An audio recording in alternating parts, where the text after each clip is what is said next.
there was a very large amount of information, a plethora of data, and it took a little while to get through all of it. However, we came to some good analysis, and we're able to see there's been some significant consolidation, enough for the quote-unquote gold price to drop by a fair amount today, and the quote-unquote silver price has also retreated back. Actually, on a percentage basis, the silver dropped more than the gold quote-unquote price did. Nonetheless, consolidation on both.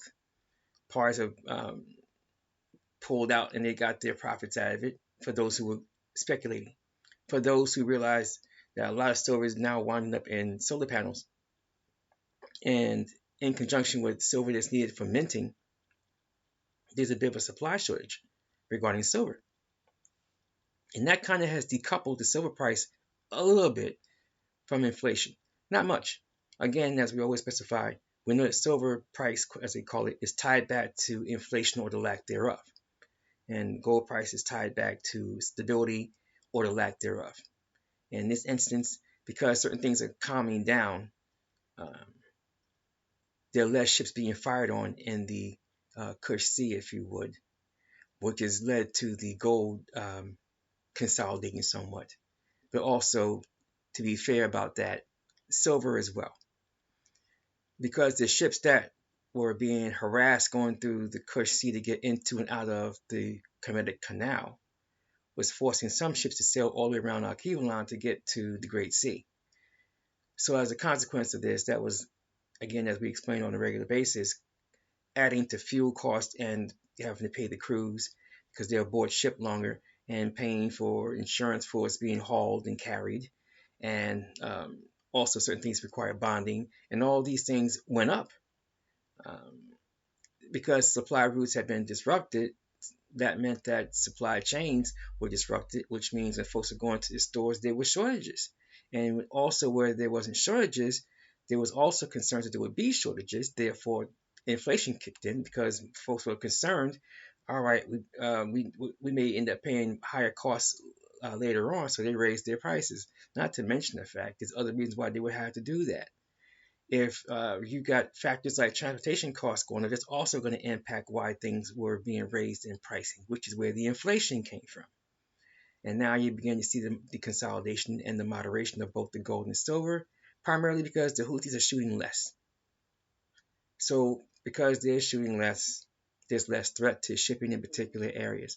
In other areas, we're seeing a continued easing on what's happening in ships being able to transit the Central Amexem Canal, which is also helping to lower inflation in terms of food and transportation costs of particular things.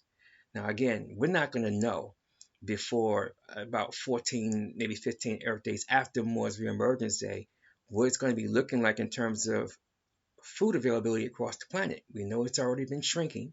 We know why. We've already discussed the lack of fertilizer, or those who can't afford the fertilizer, which is leading to a lack of fertilizer. Again, this is going to lead to decreased yields of what's being farmed. And the hard reality of that is it will have a decrease in the amount of food that's been grown and brought to markets across the planet. Again, we won't know what that looks like until after Moor's reemergence day because of the time of particular harvest across the planet. And we won't know how it's going to impact food inflation. And when we do find out, we'll also have a better picture as to where things will be going over the next coming months thereafter, because we're hoping to see some type of a resolution that will allow for the resumption of fertilizer production where it has been decreased. Again, Ukraine. So if you're in a shooting war and you're not growing food where you used to because those places are under conflict, if you're in a shooting war and your industrial zone where you produce a lot of the ammonia, which is part of ammonium nitrate, which is part of what's some called fertilizer, is now not being produced, that decreases the amount of fertilizer available. And although Ukraine is not the largest supplier of fertilizer on the planet, they're in the top 5. But they are the number 2 supplier of ammonia on the planet. And that's an issue. And it's shown up in the lack of fertilizer, which we've been covering over and over for months now.